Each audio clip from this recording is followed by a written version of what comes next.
11,000 years BC. And that was 7,000 years before the first king of Egypt, who was a black man. So you can figure out where he came from. Secondly, we've talked about Nsukka and Afikpo, and they support the autochthony hypothesis.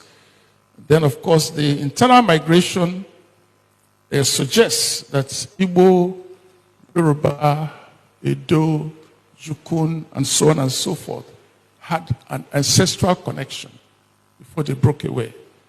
And if they did, why don't you go back and reestablish that connection? Because in Nigeria today, only open and acho one near.